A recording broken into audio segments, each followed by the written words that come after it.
Somewhere, deep beyond the hillside, farther than any lasso-swinging cowboy could ever reach, laid one of the most mysterious men to ever walk the earth.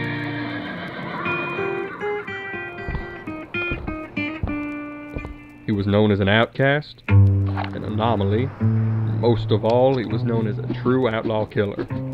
This is the story behind the one and only Queho.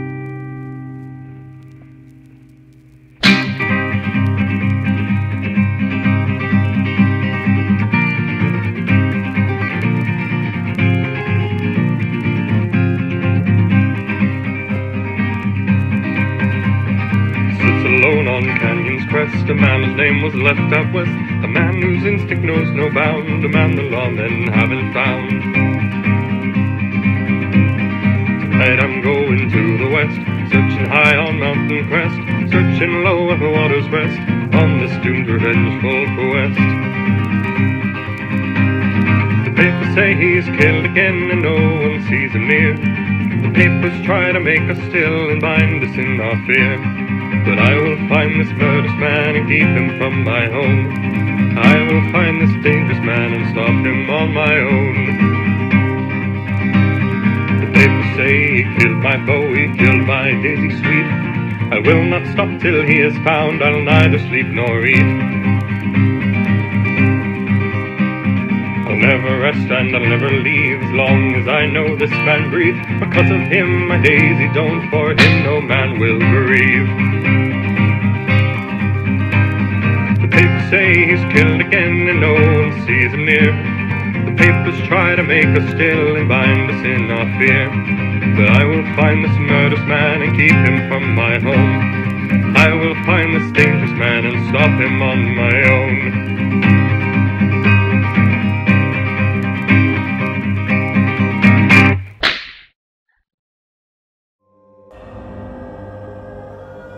Within a few days, neighbors checked up on this camp where they found Brown in a hysterical state of fear. Well, things don't start here, do they? In order to truly understand the life of the infamous Queho, we must go back. Far back.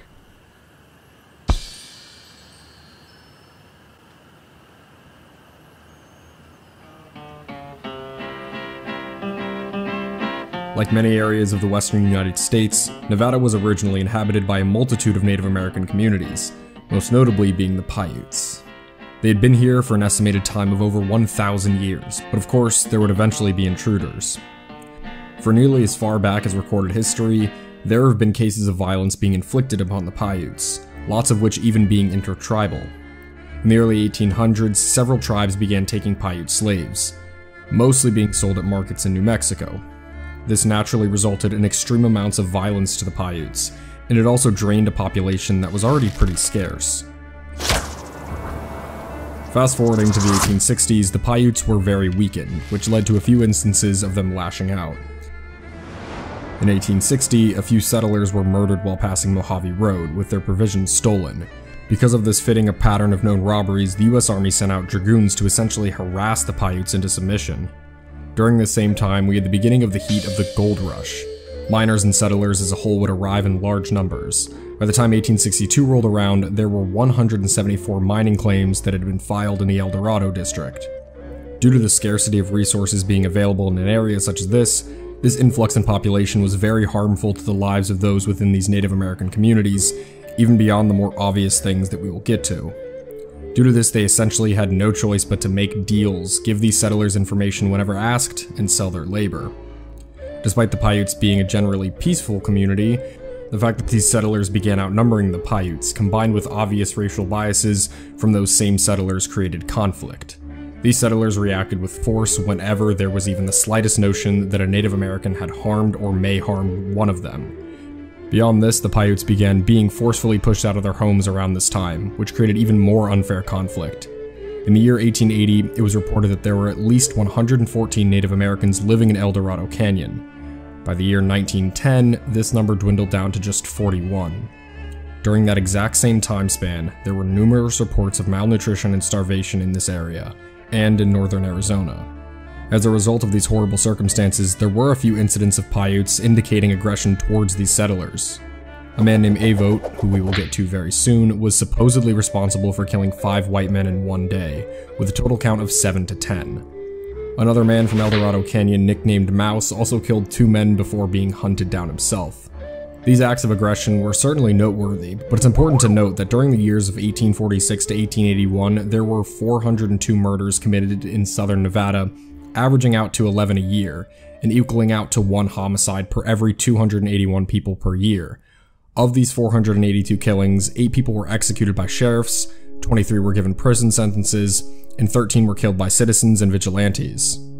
This was a really high rate of homicides despite the fact that this town was relatively small, with an incredibly low rate of punishment, and it quickly became clear that despite this limited law enforcement, Native American men like Avote, Mouse, and well, Queho, were people that the law took a direct interest in capturing. All of this backstory is important to remember and brings us to Queho's birth.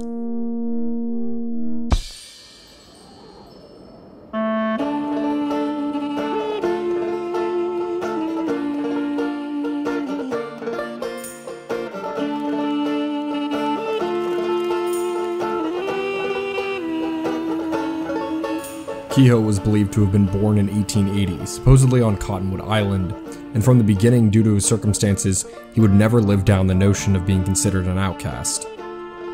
Neither of his parents' identity can be confirmed, but it seems to be most commonly stated that his father was a white man who had a child with a Paiute woman. This fact forever gave Queho the grievous nickname of a half-breed. Physically, Queho would also have some notable features that would make him particularly identifiable. First was his height, which was said to be quite tall. More notably though was the fact that he supposedly had 2 rows of teeth, however most notably was his visible limp. This was a completely outwardly identifiable physical attribute, likely due to an injury that he never had the means to heal properly, and that served as the single most important identifier for Queho. Queho grew up and worked odd jobs around the El Dorado Canyon mines, and also worked gathering driftwood for the nearby miners of the area. However, even at this young age, conflict would soon endure. Queho was said to have 2 brothers. One was named Steve to cope, and the other was named Avote. Not much was known about Steve, but at a specific point, Avote seemed to lose it, going on a murderous rampage leaving 5 white people dead. Essentially, there was no worse crime that could have been possibly committed. As a result of this spree, the settlers of the area demanded that this community either produce a corpse of the person responsible, or face a full campaign of retaliation from these settlers. So, Queho was sent out to take the life of his own brother.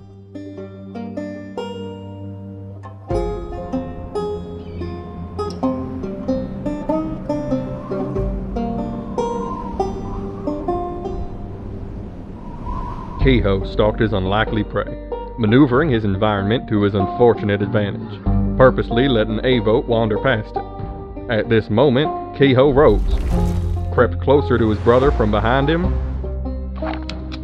and shot him.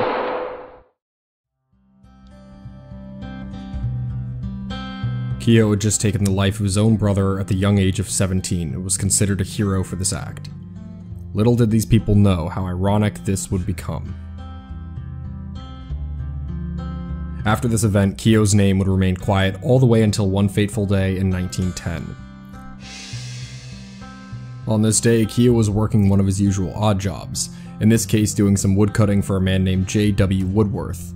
What a strangely fitting name. For an unknown reason, Woodworth would refuse to pay Queho on a specific job that day, which would prove to be fatal. This refusal to pay absolutely enraged Queho so much that he picked up one of the timbers he had cut and beat the man to death with it. Very soon after this, he would strike again, this time causing much more publicity in the process.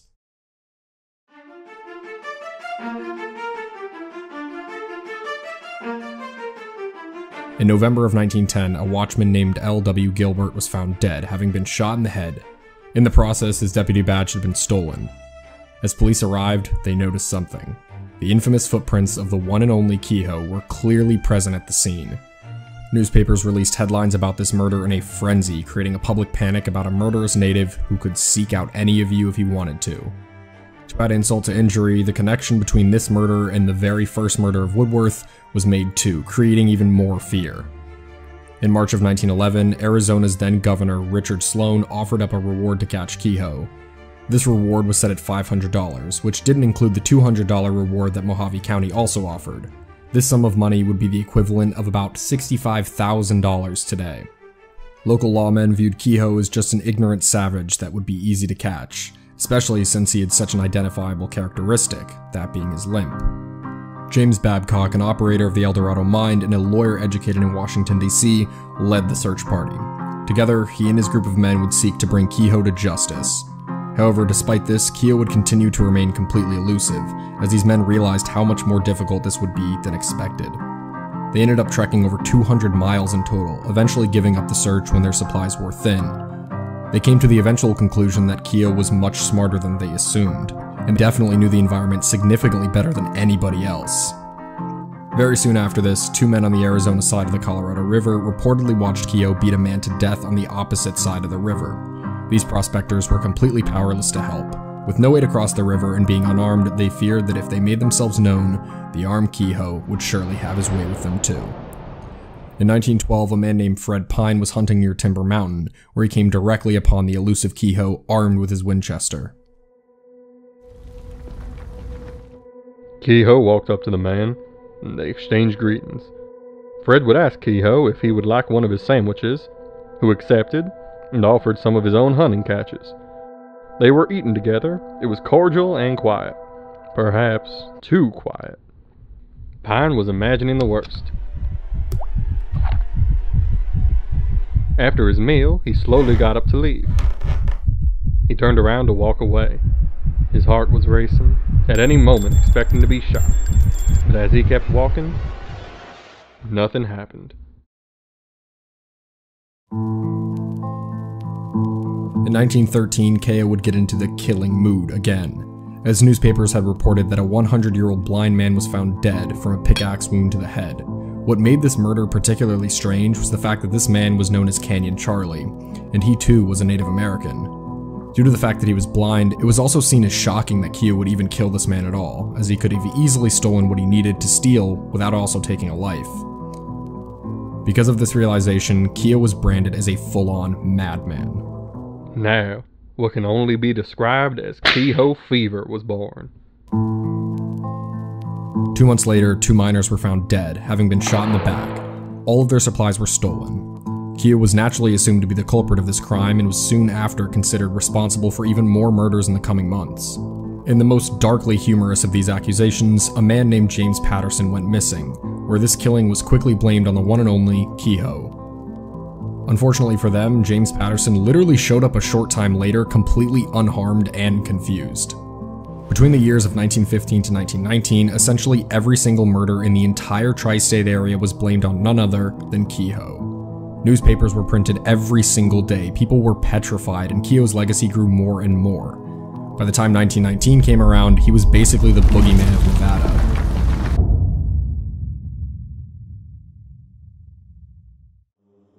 In January 1919, two prospectors named Hancock and Tyler left their camp, leaving behind their third man who was ill at the time. Within a few days, neighbors checked up on this camp where they found Brown in a hysterical state of fear. His partners were still missing, and he could not search for them himself due to his illness. A local search party was created in order to find them, and about 4 miles away, they were found, shot in the back with both of their shoes missing. That next week, another person was found dead, this time being Maud Douglas.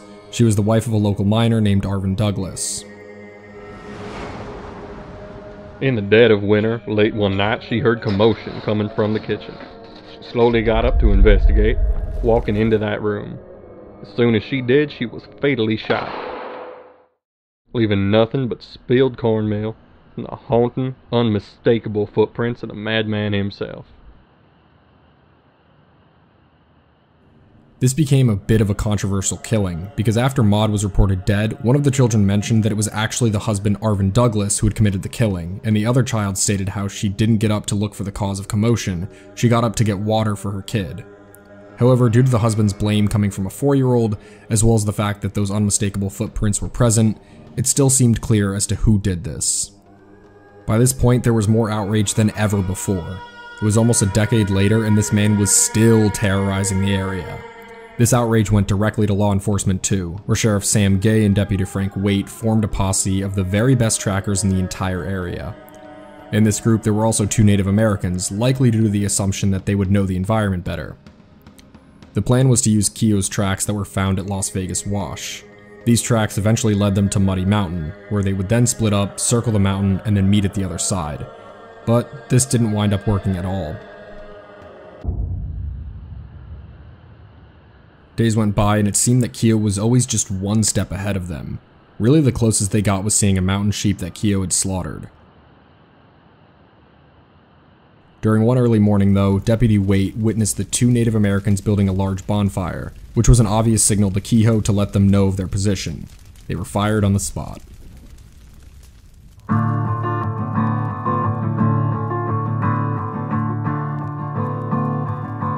As more time went on, this group went down to just 3 people, who were all worn out and completely demoralized.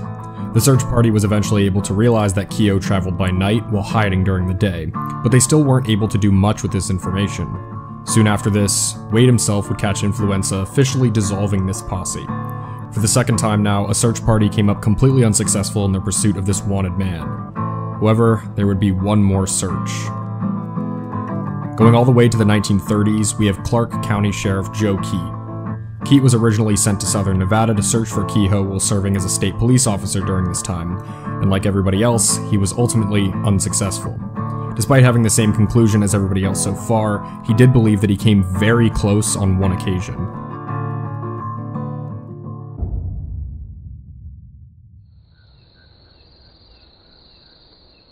In the black of night he trekked, committed to making history, to finally stopping a decades-long reign of terror.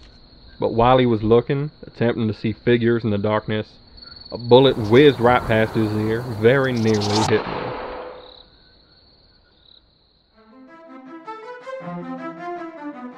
This was the last official hunt for Queho that there was, and whether he was closer than anybody or not, it did still end the same way.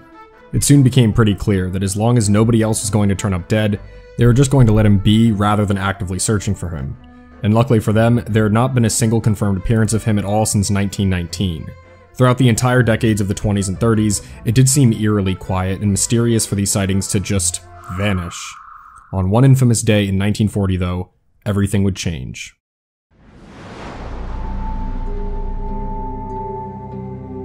Charlie Kenyon, Art Schroeder, and his brother Ed Schroeder were prospectors who were currently working at Black Canyon, working it for minerals, when things began getting weird.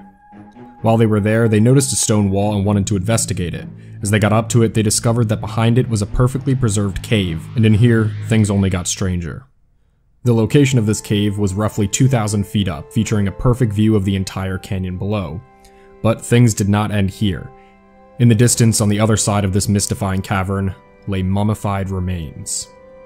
Along with these remains, there was a .30-30 Winchester rifle, a repeating shotgun, a high-quality bow and arrow set with steel-tipped arrows, blasting caps, dynamite, plywood, the badge of an old watchman Queho had killed at the Goldbug mine in 1910, several pairs of eyeglasses, along with many pairs of shoes, pots, and cooking instruments.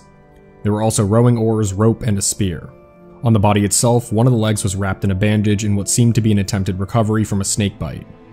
Within the skull of these remains, it was shown that there were double rows of teeth. Without a shadow of a doubt, these remains were of none other than the elusive Queho himself. After decades of escaping and mystery, it was all finally over. And this is realistically where the story should end. While he wasn't found alive, he was found. And that really was all that mattered, wasn't it? Well, in truth, there is simply so much more to ask regarding this entire story that it's really only just beginning. While I was researching this case, gathering sources and cross-referencing, I began noticing so many things, which gave me so many questions. As I read this whole story through multiple different places, I began seeing that there would be contradicting details everywhere. Did Queho get his limp due to an unhealed injury, or was it a club foot? Was Queho born where he was commonly said to have been born at, or was he born in a completely different place entirely? As these questions began piling and piling up, I got the absolute most damning question of all. How much of this story, how much of this legend was even true?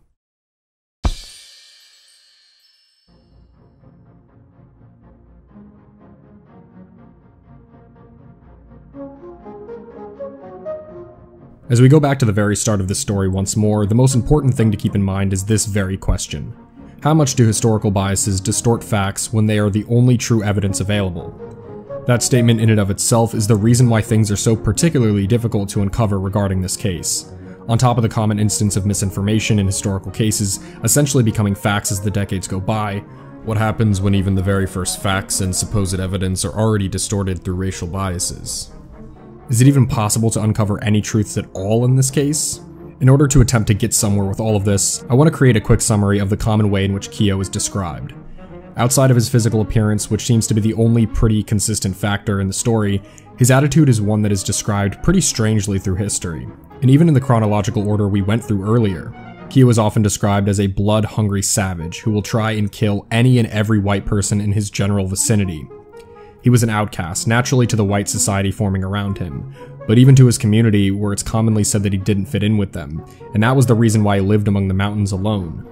But then on the other side of things, he was also viewed as a smart, cunning man who consistently manipulated his environment to evade capture for decades, and was affiliated with basically every Native American man of the area, as law enforcement would discover the hard way. How can both of these realities be true? To uncover as much truth as we can, we need to go back and dissect the original sources that the public was informed of Queho from, that being, of course, newspapers.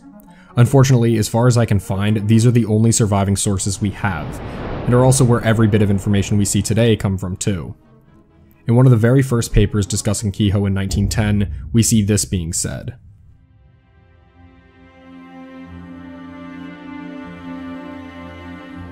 Messages from Searchlight and Nelson brought news to the sheriff's office about 6 o'clock Monday evening that an Indian was on the warpath in El Dorado Canyon. This Indian, Queho by name, left Las Vegas about the 14th, stole a boat and went to the Indian ranch about 12 miles below El Dorado. He told an old Indian that he had killed 2 white men and was going to kill the watchman at the gold bug mill, which he did on the 17th. Vegas Indians have been noted to be uneasy for several days, and a knowledge of Queho's act is probably the cause. So within this early article, some really important things can be distinguished. Firstly, it describes Queho in a way that shows that he was very clearly speaking with the other Paiutes of El Dorado Canyon and Las Vegas. Secondly, it is implied that Queho's motives are rooted within a social context, as in he was specifically hunting white men. By the time the 1930s rolled around, papers surrounding Queho began attempting to delve into Queho's early history, and in the process were very clearly creating more narratives. In this article from the Las Vegas Age, the following things are said. When news of the punishment of Steve Tecope, the reputed brother of Queho, was made known, old-timers around Las Vegas and Searchlight lighted up their pipes and fell to recalling the days when the old quartet mine was in full operation and the Indians who formerly operated the mine had been forced into the background. After this opening statement, the article begins delving into Queho's early life, starting with his parents. A white man, unknown to history or legend by name, came to the little Indian settlement and stayed to marry the daughter of the chief, becoming the father of 2 half-breed children. As a member of the family, he enjoyed a word in councils governing the crude mine operations, and grew fairly wealthy according to white man standards. He and his wife had an isolated trysting place on a high cliff above the Colorado River, where they pursued their studies, she learning to read and write English, and he to speak the native tongue. Another white man stumbled upon the little Indian community and was surprised to find a member of his own race living as an Indian. The result of his visit was that the husband of the trusting Indian girl abandoned her and their 2 children, leaving as a farewell a short note in her new language. Grief-stricken, the young wife took her 2 children with her to the trysting place, high above the muddy Colorado, and with them leaped into the murky waters to be seen no more. Relatives of the girl swore vengeance. Tecope and Queho grew to manhood. Tecope was peaceful. The tragedy of the tribe grew into an obsession with Queho. Suddenly, a few years before the war, the elder brother ran amok, so the story goes. This story paints the white man of the situation in a very clear place of superiority, while inflicting a multitude of racist comments toward the Native American community in question. The story takes great time to explain how these people live in a little village practicing crude mining. The wife is also a trusting Indian girl who must be taught to read. It's a noticeable contrast to the past headlines from 1910. It is also notable that this version of the story was him born around the Colorado River rather than Cottonwood Island. Queho was also, as a result of these implications, given a very different story. Queho was named a half-breed here, specifically after the writer has presented a foundation in which the white and Indian races are given a hierarchy. He is neither of these things, nor is he anything in between. He is an outsider by default as a result of this, especially since his conception results in the abandonment of his father and his mother ending her life. Queho's birth is shown to be a complete error in all forms, and it is implied that these facts are responsible for the psychological motives for Queho's killings. His community membership is completely undermined here. Rather than his killings being the result of social or economic contexts, he's just killing because he is a total error, both conceptually and psychologically. Moving on to the 1960s, articles then seem to go even further with these same sentiments. This one begins with the background of the area in question, and quickly places the white man into a savior role, as we can see here. In view of the fact that this entire distance was virtually without water and was infested by hostile Indians and temperatures zooming to 135 degrees and more, early sheriff's officers scarcely may be blamed if they didn't beat their brain out in an effort to bring the niceties of law and order to the remote hellhole on the river. In the second paragraph, we see this being said. Nevada's Paiute Indians had grown fat and lazy since laying off their war bonnets and exchanging their pride and normally empty bellies for a new way of life characterized by peace and plentiful handouts. But apparently one young buck from the Paiute camp near El Dorado Canyon did not agree with this new theory of peace and plenty. The contrast between these two paragraphs greatly shows what I mean here. In paragraph 1, it's a hot hellhole full of hostility, but in the second paragraph, after the Americans began populating the area, things are perfectly peaceful, full of handouts. There was no reason any Paiute should possibly lash out for any reason. What's even worse is that this portrayal of the Paiute population is coded in even more racism, showing that before the Americans arrived, they were barely surviving. But when they arrived, their handouts were what they were surviving off of, and they got fat and lazy in the process. As a result, any Paiute who did lash out is automatically portrayed as hateful. After this, we begin getting into Queho's backstory once more. Overall, it begins pretty similarly to the story from the 1930s. Queho is shown to be a half-breed, which foreshadows the fact that he is a complete outcast once more, who can't fit in with any ethnic group. The only difference here is that his mom doesn't take her own life. This time, Queho is ordered to be killed upon the community learning of his true heritage. As a result, his mom flees with him, and the conditions of the desert leaves her completely weak. She's eventually found by the Paiutes, who take Queho and leave her to die. This whole article features a noticeable amount of misogyny as well, which takes much more of a focus than the last story, since it focuses on his mother more. She's just a girl mother who flees with the child, but of course cannot possibly survive out there. When she's found, she's just abandoned because she doesn't have a high trade in value. As a result of all this, in this version of the story, Queho kills due to his own inferiority. He hates pure American people because he is not pure himself. As the 2000s rolled around, papers and articles stayed pretty similar for the most part. Details were mostly the same, with Queho being a mistake and a complete outcast. The only thing that did change was where he was actually born. Whether it's Cottonwood Island, the Sonoran Desert, or even Mexico, this increase in additions seemed to only further solidify the outsider narrative that Queho finds himself interlaced with. These additions will fundamentally destroy any connection to community that Queho may have had, because writers are now so unsure where he came from that they cannot possibly even describe a connection that he would have made. And sadly, with what we're at now, I may not be any different. What I've shown you through this process is the fact that Queho's story was only truly built over time, and even worse, it was built within completely biased contexts that were trying to build narratives. Every historical source that you can find for Queho was created to depict him through representations that alienate him from the place of his birth, the community he lived in, and his ethnic identity. None of these historical sources make any mention of the fact that the Southern Paiutes were pushed out of their homelands by new people in pursuit of a better life. And these historical narratives completely undermine the premise that Southern Paiute individuals and communities had actual claims to the lands and resources of Southern Nevada. Other myths were created for more unknown reasons. Queho's brother Avote was very likely not his brother at all. There actually isn't a single confirmed piece of proof behind this claim, and there isn't any proof that Queho was the man that was sent after to kill him either. Steve Tecope's true relation to Queho is also very unknown. In the Los Angeles Times in 1933, it was reported that Stephen Tecope was the last surviving brother of Queho, with one of those reasons being the fact that they both had similar tattoos. But it is impossible to definitively prove this claim either. Nevertheless, these myths were able to live on until today, but they weren't the only ones like this. In 1950, an article claimed that Queho was actually married, and that this person was related to another Native American man named Baboon, who was supposedly one of the men hired to find Queho. This detail never caught on through history, and as such, it isn't often ever claimed that Queho was ever married, which puts greatly into perspective this whole concept of rumors and how greatly these details can change stories if they just happen to catch on. As a result of all of this, Queho is known now mostly as what we would consider a serial killer. He had a notable body count, a waiting period, and a very specific type of victim that he would seek out, that being white people. But with everything that we have gone over, was Queho really a serial killer? And if so, how many people did he really kill? As we went over, he was quite literally blamed for every single homicide in all of southern Nevada between the years of 1915 and 1919. That is of course unrealistic, but how much of a body count would he have truly had? Well, in order to answer this, let's go back once more to review the main murders that Queho was blamed for. This of course won't include the completely unrealistic and scapegoat-like homicides he was blamed for that never happened to occur within Nevada. And it would also skip the killing of Avote, as that was something that was highly unlikely to have even happened. Going back to Queho's first supposed murder, we have J.W. Woodworth. Queho reportedly bashed him repeatedly on the head with timber. After this, we have the watchman L.W. Gilbert, who was shot in the head. After his death, it was found that his deputy badge was stolen.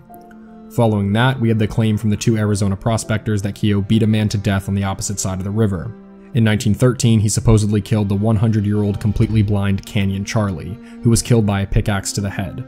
A multitude of his goods were missing, most notably including food. A few months later, two miners were both found dead from gunshot wounds with all of their supplies stolen. As we went over before, Queho fever was striking within the years of 1915 to 1919, and as we said, he actually did not have any confirmed appearances within this time frame. But despite this, he was blamed for basically every southern Nevada homicide in the entire area. So we are going to go to the next commonly associated Queho murders and also the final cases, that being in 1919. In January of 1919, the two prospectors Hancock and Taylor were found shot in the back with both of their shoes missing. A few weeks later, we had Maud Douglas, who was found dead by also being shot, this time in the chest. It was reported that cornmeal was attempting to be stolen. These are the most commonly associated Queho murders, though of course, as I've stated, this number has soared up to 20, though the real confirmed number is only 5. This would make him possibly less deadly than Avote. If Queho were to really have killed all of these people, there is no possible way he would fit the description for being a serial killer. As we have discussed in past true crime videos, while a serial killer can change their MO, it is incredibly rare. As we can see, a multitude of these killings have extreme differences to them. We had a man who was bashed on the head with lumber and a few people who were shot. Some of these killings happened as he snuck up on people, one of them happened right in front of the man what appeared to be sheer rage, and another one happened from a botched break-in. Even beyond this, there was also the issue of his stopping point. Queho was never confirmed to be seen after his final killing in 1919, all the way until he was found in the cave in 1940. One could assume that he only stopped the killings by dying sometime very soon after his final kill in 1919, but this was able to be debunked at the site of his death. Those pieces of plywood in his possession did not just come from anywhere, they were wood that was stolen from construction of the Hoover Dam, which meant that he lived on until at least the 1930s. It also means that he clearly was not killing the way a serial killer does. Unfortunately, just due to the lack of more specific information than what we can get from these old papers, we are still left in mystery regarding some of these killings. We have 5 that can definitively be confirmed, and while it's pretty clear that he didn't kill the upwards of 25 people that he was blamed for during Queho fever, is it possible that he actually did kill a few of the other names that were mentioned? These answers are completely unknown.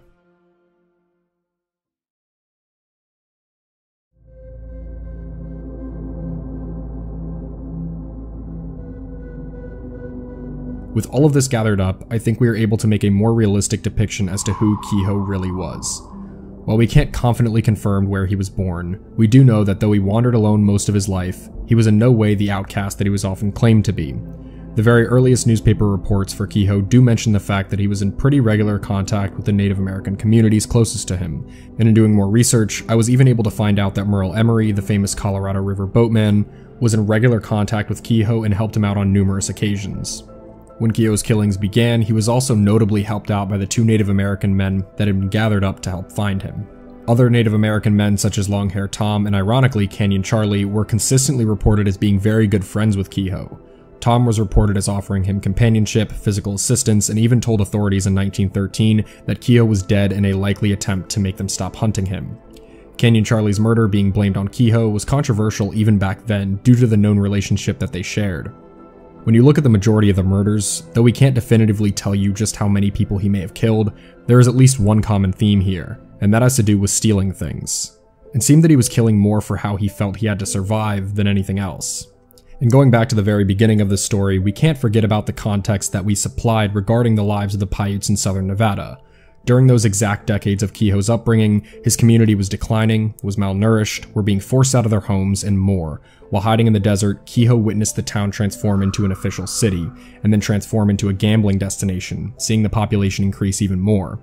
These confirmed facts are also the things we never see discussed in any of these newspaper articles. Furthermore, there was an article specifically in 1911 about Queho that shows self-awareness when discussing this concept of narratives. It may be that publicity will frighten away a few timid spirits, but the loss in this respect is small compared with the benefit to be derived by the furthering of the ends of justice by such publicity. Peace officers everywhere realize the advantages to be derived from the aid of the press in helping to run down criminals. This statement specifically recognizes the true power that press can garner in order to influence public opinion into a certain set of beliefs, and it is undeniably what has happened with Queho in nearly every piece of writing made after it. At the same time, people such as the past Las Vegas Senator Harry Reid take this same information and push it a little further. In the book Searchlight, The Camp That Didn't Fail, Reid writes pretty extensively about the story of Queho. He luckily does go into the atrocious treatment that the Paiutes faced during this time frame, but he takes that fact and paints Queho as a rebel figure, someone who stood up to the white man when nobody else would, which is a little disingenuous too. Some people take this even further than that, calling Queho a total myth, to the extent that he never even existed at all. There are people out there that see Queho as nothing more than just a scapegoat, a figure that was so easy to write as negative, that he was just used to attempt to explain all the unsolved homicides that were plaguing Nevada.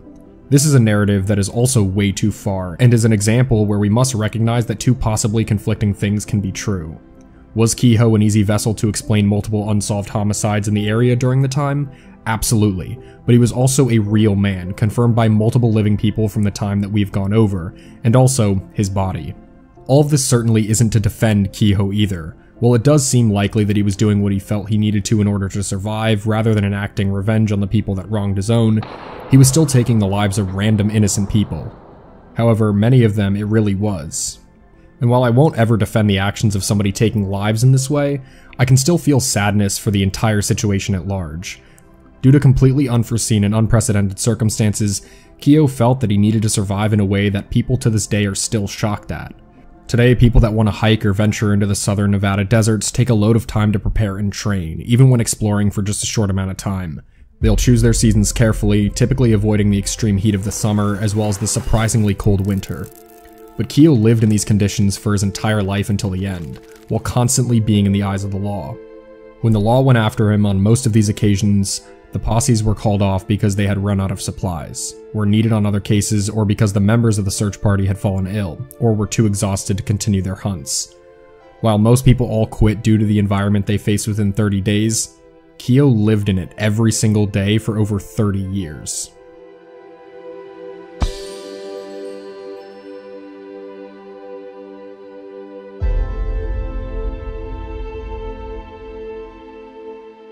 After Queho was finally found that one fateful day in 1940, things still continued to be strange.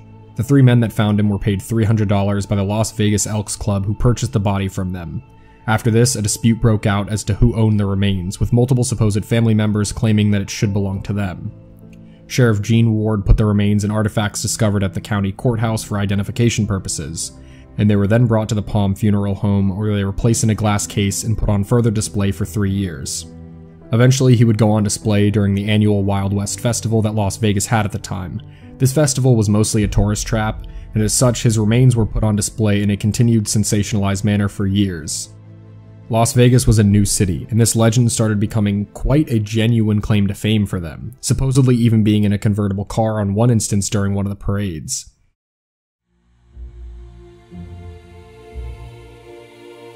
By 1955, the amusement regarding him went down, and since he was basically just a tourist attraction at this point and wasn't really cared for, he disappeared for a few years after he stopped being on display. After this, he would be repeatedly found in a bunch of sheds and garages, most notably being in 1962, where a little girl found him and showed the mummy to their parents, who were completely shocked at their child holding a literal corpse. In 1978, former Clark County District Attorney Roland Wiley bought him and finally gave him a proper burial near Cathedral Canyon, where he still rests today. Really, this entire endeavor enforces once more the mythological nature of this man in question, and how to many, he was not much more than a tall tale, a myth, an attraction, a lost soul that seemed to disappear and appear where and when it was least expected. At the end of the day, it seems clear that we will truly never know the full story of Queho. We can conclude that he wasn't so many of the things that he was claimed to be, but we can't conclude many of the things that he was. These days, this story really is that of legend. It's a Wild West chronicle that has now been passed down by generations, a story told in the dim firelight of a campfire, a tale that locals of Las Vegas were told when they were young, that will continue to be told as the years go by.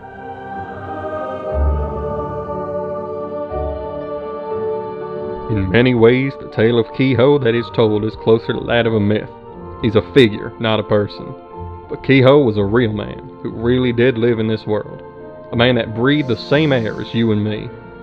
Lived a life of mystery to outsiders, a life of survival to his own. And that life, in one way or another, will continue to live on through the rest of time.